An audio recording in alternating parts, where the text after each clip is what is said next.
एक भीषण महामारी की तरह फैला हुआ रोग है जिसे हस्त क्रिया कहते हैं, अंग्रेजी में जिसे मास्टरबेशन कहते हैं। इस हस्त क्रिया के द्वारा आगे चल करके वो नितांत नपुंसकता को प्राप्त हो जाता है।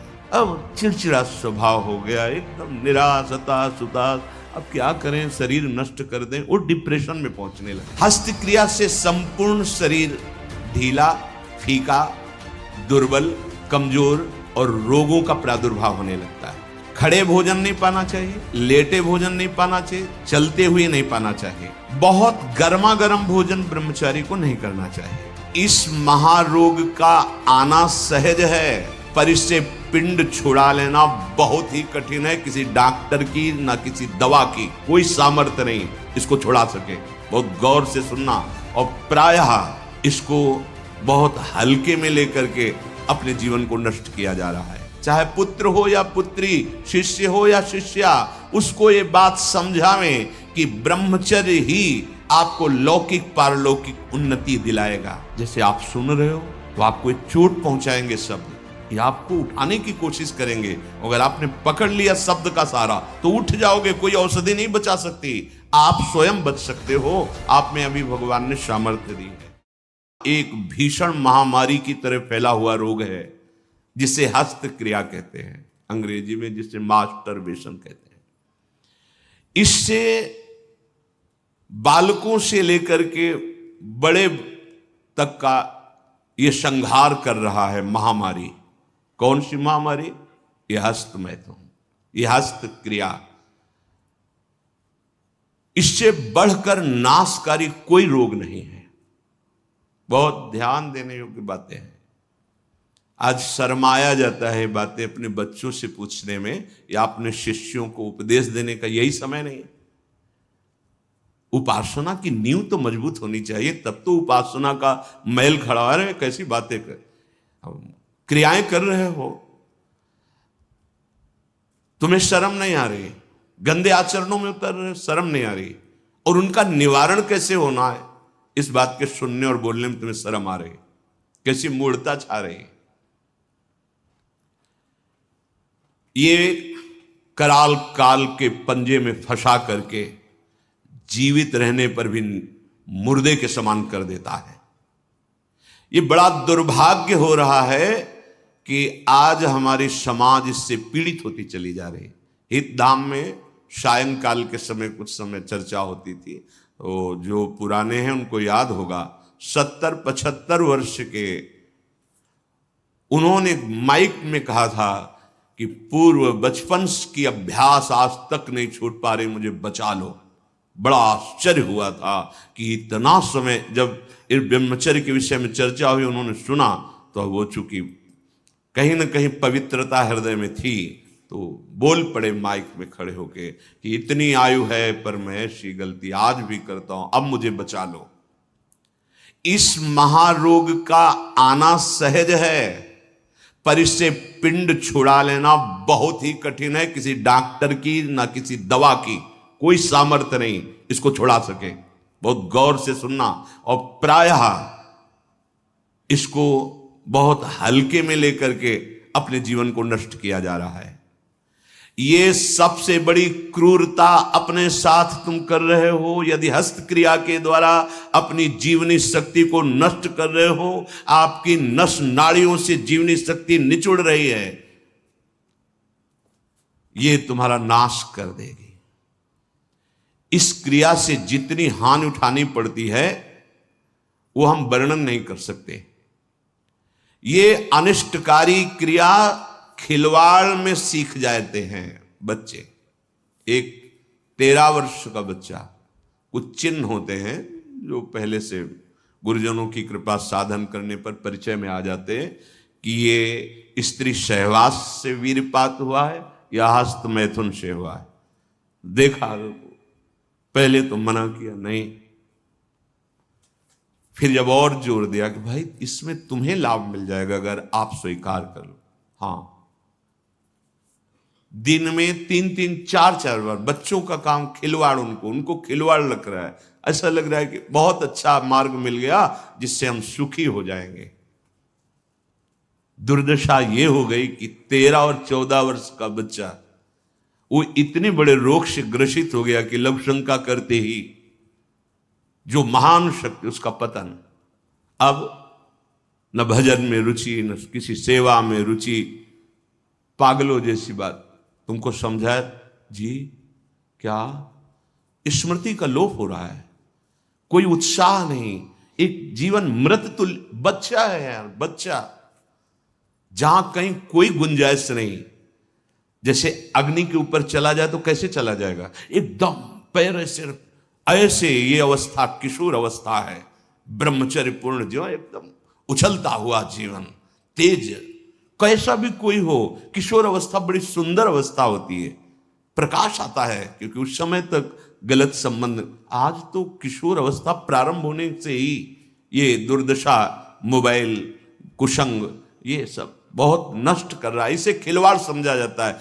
और दुर्भाग्य की बात कि जो हमारे सलाहकार हैं वो उनको कहते हैं इससे रिलैक्स हो जाओगे।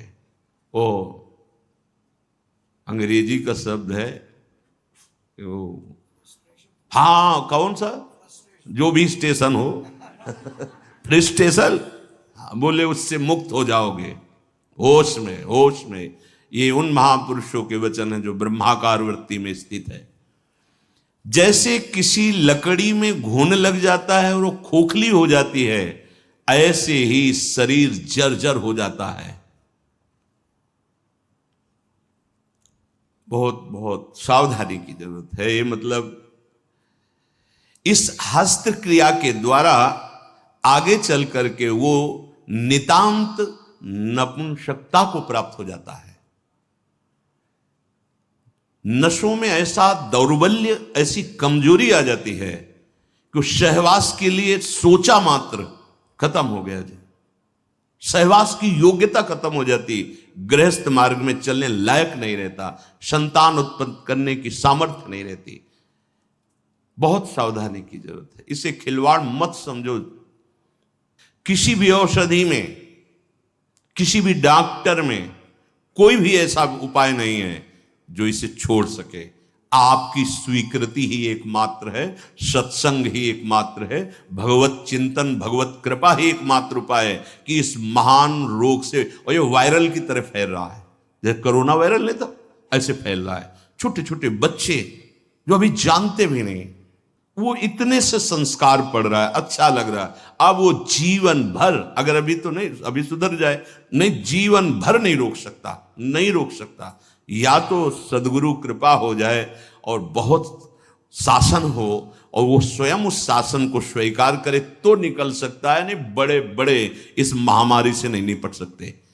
इसके लिए कोई इंजेक्शन नहीं तैयार हुआ अभी तक कि आप जाओ रोग खत्म। ये स्वयं स्वीकृति में बैठा हुआ महामारी है और ये वायरल की तरह फैल रहा है, नवीन पीढ़ी का सर्वनाश। और कुछ महानुभाव ऐसे हैं कि इसको बता रहे हैं तो नेचुरल है, ये स्वाभाविक है, प्राकृतिक चलता है, ये कोई, अरे तुम सर्वनाश को तुमसे प्राकृतिक बता, स्वाभाविक बता रहे हो, नहीं। बहुत सावधान आप लोग, दुर्भाग्य का निमंत्रण मत दें। ये दुर्भाग्य है, ऐसा दुर्भाग्य है कि आपकी दिनचर्या ही नहीं हो सकती। कभी भी व्यभिचारी की एक जैसी दिनचर्या बहुत काल तक नहीं हो सकती। 2-4 दिन प्रयास करेगा, गिर जाएगा। ब्रह्मचर्य कभी भी दिनचर्या में फर्क नहीं पड़ने देगा, चाहे जैसी स्थिति हो, चाहे शरीर नहीं उठ पा रहा तो उसका चिंतन भागवतिक होने लगेगा। इसलिए सामान्यता, जिसे हम बहुत सरल समझ रहे, बहुत सुख समझ रहे, इसको आप सावधानी पूर्वक बहुत ध्यान दीजिए। बहुत ध्यान का इसलिए विषय है कि ये नींव है हमारे अध्यात्म की, हमारे परमार्थ की। शरीर के भीतर बताया था कल भी, एक मनोवाह नाम की नाड़ी है।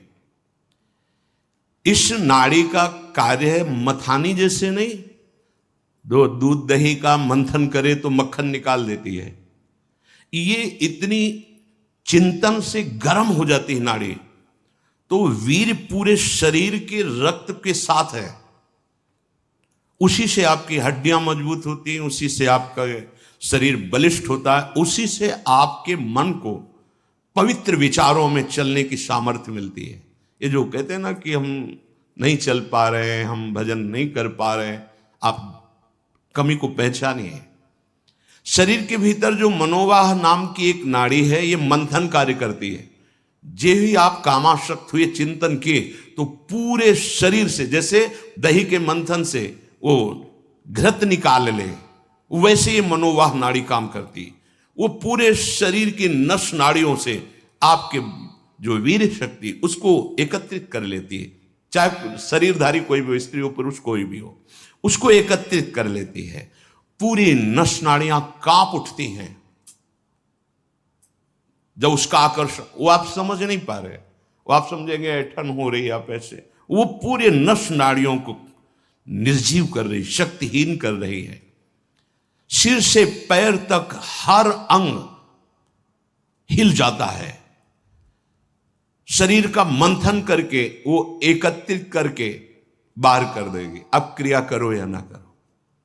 दौर्बल्य, प्रमेह, स्वप्न दोष, ये निश्चित उसके शरीर में प्रकट हो जाते हैं। शरीर के रक्त में एक सफेद और दूसरे लाल कीट होते हैं। सफेद कीटों में बाहरी आए हुए प्राकृतिक प्रहार, रोगों के प्रहार से लड़ने की सामर्थ्य होती है। जो हस्तक्रिया या अन्य अष्टमैथुनों के द्वारा वीर शक्ति का नाश करता है, तो सफेद कीट ये नष्ट होने लगते हैं। अब जो लड़ने की सामर्थ्य थी प्रकृति से, गर्मी, सर्दी, बरसात, मान अपमान, निंदा, स्तुति और रोगों से, वो क्षीण हो गई। अब चिड़चिड़ा स्वभाव हो गया, एकदम निराश, हताश, उदास। अब क्या करें, शरीर नष्ट कर दें, वो डिप्रेशन में पहुंचने लगता है। समझो, अधिकतर हमारी दुर्दशा हो रही। ध्यान देकर सुनना। अगर वो शुभ कीट जो रोगनाशक सफेद हैं, वीर आप नष्ट नहीं करते, तो इतने बलवान हो जाते हैं कि एक बार विष को भी वो पचा डालेंगे। इतनी उसमें सामर्थ्य है, आपकी हानि नहीं होने देंगे। ज्यों ज्यों आप ये नीच चेष्टा करते हैं, त्यों त्यों ही ये जो आपको सबल बनाने वाले वो नष्ट होने लगते हैं, और उसके कारण भयानक रोगों का सृजन होने लगता है। मनुष्य के शरीर में और दिमाग में और स्नायुओं पर ऐसा प्रभाव पड़ता है, आगे चलकर पक्षघात हो जाता है, ग्रंथिवात, जितने जोड़ों में दर्द, पागलपन या और रोगों की उत्पत्ति होने लगती है, क्योंकि वो जो लड़ने वाले कीट वो सब नष्ट हो जाते हैं। व्यभिचार सर्वथा निंदनीय है, और सबसे महानिंदनीय है ये हस्त क्रिया, क्योंकि इसमें किसी दूसरे की जरूरत नहीं होती है। बहुत सावधान, बहुत नीच प्रवृत्ति है इसका। वायरल की तरह, जैसे वायरस होता है वो वायरल हो जाता है ना, ऐसे हो रहा है। ऐसे जिसको देखो सुख का साधन माने हुए है, नवीन अवस्था अपने को नष्ट कर रहे, और प्रमाण उनको मिल जाता है ऐसे बहिर्मुख लोगों से जो कहते हैं कि हाँ, आपका हृदय ठीक रहेगा, आपका स्वास्थ्य ठीक रहेगा, आप दिमाग से एकदम शांत हो जाए। कैसा नीच उत्तर है, कैसा उपदेश है, नाश करने वाला। तस्मात् शास्त्रम प्रमाणम ते कार्या कार्यो व्यवस्थितो। आपने वेद पढ़ा है, आयुर्वेद। कौन सी डॉक्टरी ऐसी कहती कि ऐसा करने से आप स्वस्थ हो जाओगे? शास्त्र प्रमाणित, धर्म प्रमाणित उपदेश होना चाहिए। छोटे छोटे बच्चे, नवीन बच्चे जब ये सब पढ़ते हैं और ये सब सुनते हैं, धिक्कार है जीवन को, जो हमारे नवीन पीढ़ी को बर्बाद किया जा रहा है। ऐसे नाटक, सिनेमा, ऐसे उसमें जिसमें हमारी जो संयम की वृत्ति है वो सब नष्ट हो जाए। इस क्रिया के द्वारा सबसे पहला धक्का हृदय पर लगता है। इसका धक्का बार बार लगने से यक्षमा, हृदय रोग और स्मृति का नाश ये शुरू हो जाते हैं। इसे राजक्षमा कहते हैं। यही रोग हुआ था विचित्र वीर्य को। 2 पत्नियों के संयोग में बावरे हो गए, समझ नहीं पाए सिद्धांत को। भयानक हृदय रोग, हृदय का कमजोर हो जाना, जरा सी बात में घबराहट पैदा होना, डर जाना, उत्साहहीन हो जाना, है क्या बात है, एकदम कोई बात नहीं, बेमतलब कल्पना में पर, ये आपके ब्रह्मचर्य नाश का लक्षण है। ऐसा अभागा मनुष्य जीता हुआ भी मृत्यु तुल्य है।